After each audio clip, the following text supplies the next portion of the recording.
In just a few short years, Alberta has gone from being at the forefront of renewable energy deployment to the back of the line.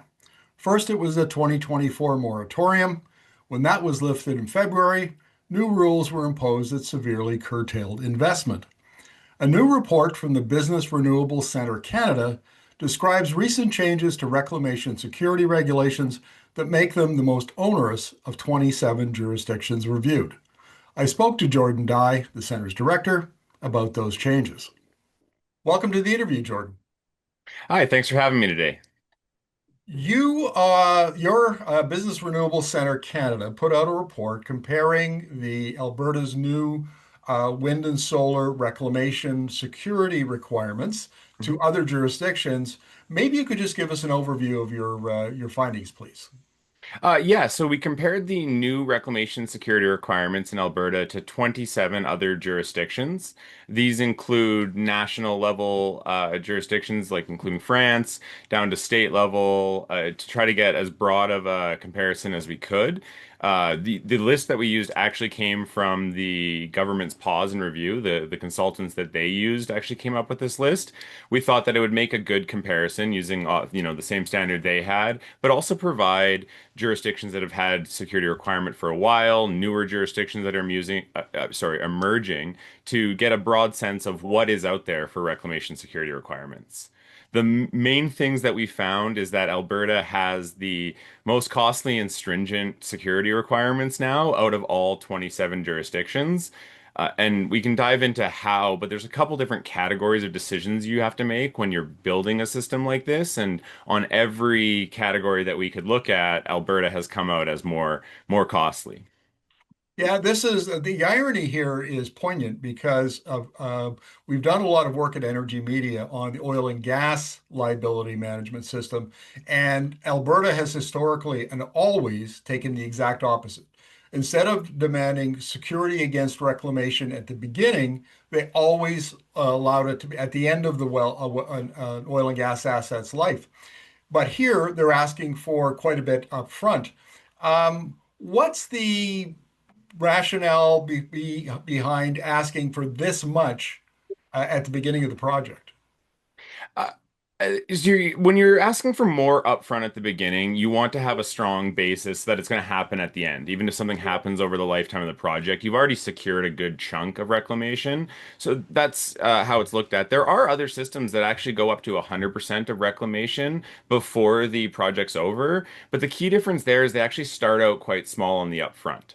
So why this is important is renewable energy projects are very sensitive to the cost of capital, the actually how much is the capital project going to cost on that up front versus an operating project. So you can see a big difference between, so as example, we can look at Tennessee, which starts out as a 10% upfront system, and by year 15 is at 100% of the estimated reclamation.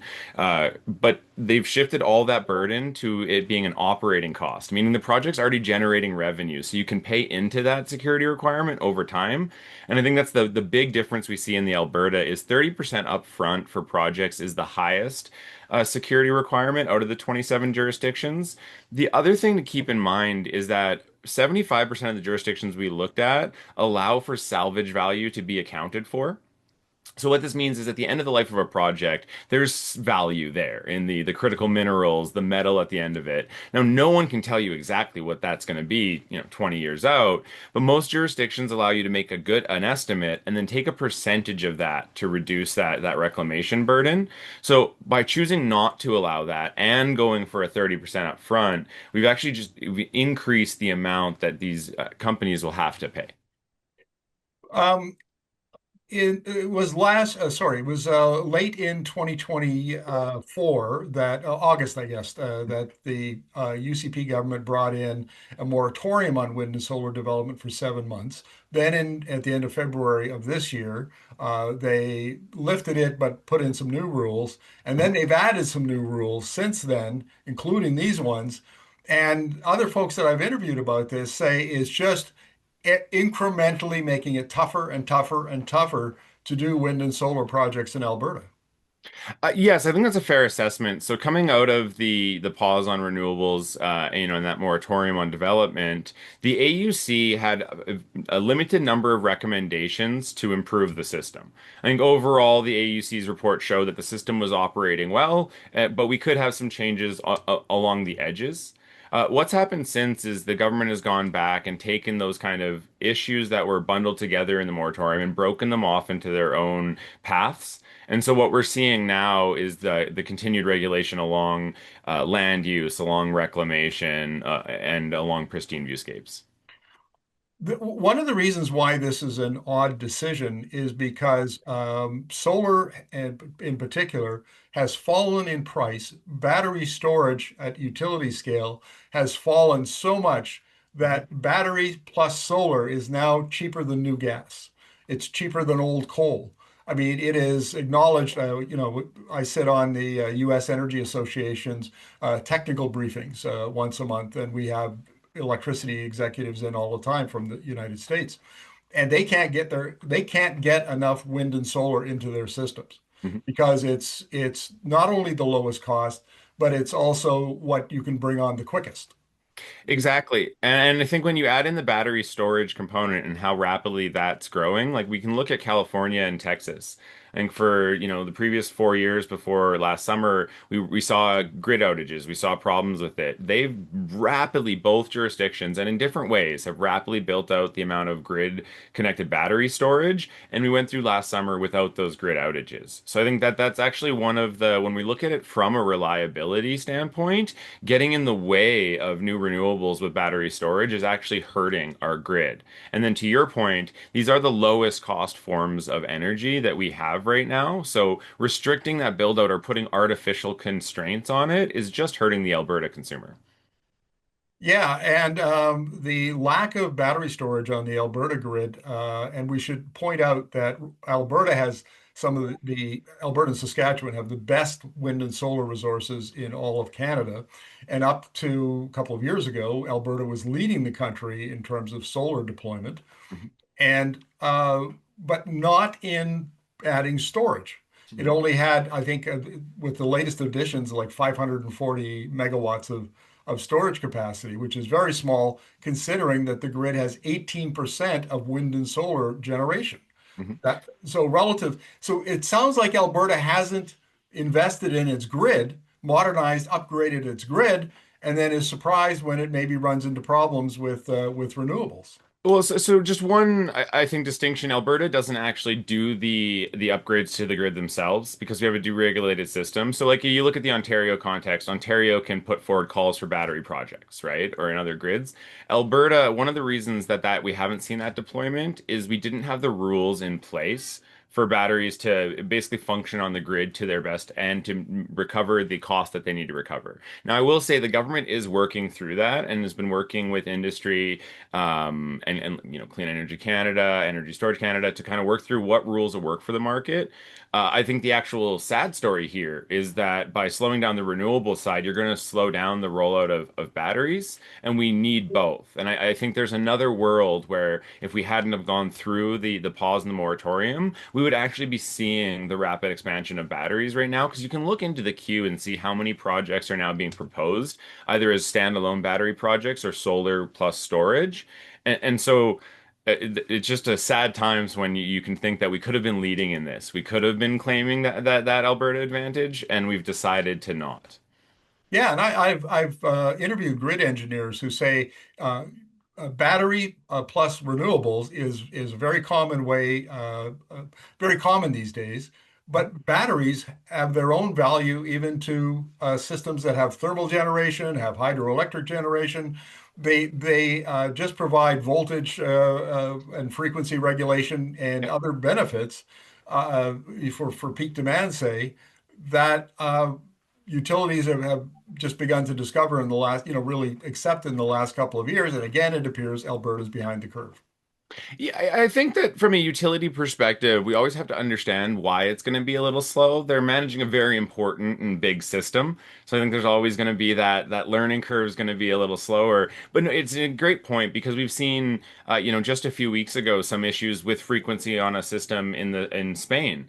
right? And batteries can provide a great number of services beyond just storing amazing low cost renewable energy. So actually, in the Texas case now, we see like a large amount of their money is coming from arbitrage. So essentially, storing that low cost power in the day, and then as you move into that nighttime peak, instead of needing to ramp up gas peakers, you have battery storage that can actually. And so what that's doing is it's shifting low cost power to later in the day and pushing down the overall cost of power. Because if you just have to rely on your natural gas assets, that the power price is going to spike as you go into the evening. So, have you? I imagine that you've talked to developers about these new rules, and what's the industry saying? I think part of the issue right now is that there's just so many issues going on. From the restructured energy market to transmission to congestion issues, that unfortunately the new reclamation rules are just kind of going under the table, I think. Now, I know that they can be worked with. So this is why I think we were careful to look at this analysis as just a comparison and to show how we are getting out of line of other jurisdictions. Not careful not to say that these are prohibitive to development. Now, as I said, they're sensitive to the capital cost, and any kind of new financial burden is going to change the calculus. I just think it's really hard to disentangle one issue right now from the broader package of reform that's going on in Alberta. Yeah, maybe just if you could give us an overview of that reform Mhm. for our viewers, and particularly, we have a fair audience now in the United States and outside of Alberta, but just give us an overview of what that reform looks like. Yeah, so Alberta is currently working through the restructured energy market process. They call it REM. I think the important thing to always start this conversation with is we know that we need to enhance Alberta's grid, to upgrade it. We had a very basic grid design. I like to say that kind of almost that we had, that first kind of high school grid design. Now we need to move it into college. It needed to come up, and this was known by the previous NDP government. They launched their consultations going into the UCP. So I think that's important to anchor on, that we knew that there needed to be changes. How the government has approached it has introduced a lot of uncertainty into the system. So when we look at the REM process was launched, and originally by this time we were supposed to already have the kind of structure of the market. Uh, Now, there's good and bad to this. The last couple times that the Alberta government has come back with designs, there's been massive changes to it. So each of the last iterations have been almost completely different. Now, this has allowed us to not be able to look going forward and see how is this going to work.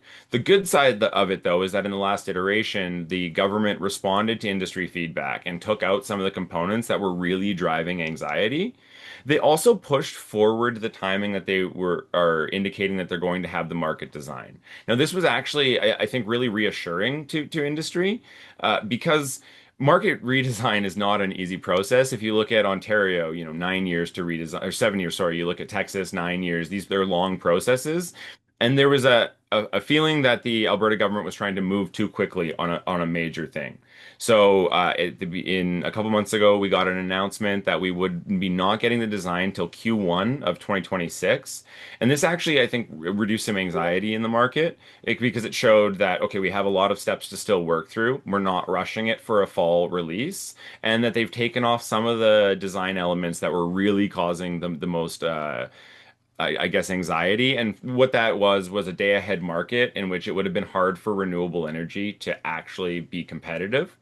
And so that was a really good sign that we saw a couple months ago from the government. And at this point, we're waiting for a fall update that should have a better design scope. Well, Jordan, thank you very much for this. It's very useful, and this is, especially now at the national level, we have the new federal government talking about, a national power grid, and so it looks like more changes are coming. So, helping our viewers understand this, what's going on in Alberta, is very useful. Thank you very much. Thanks for having me.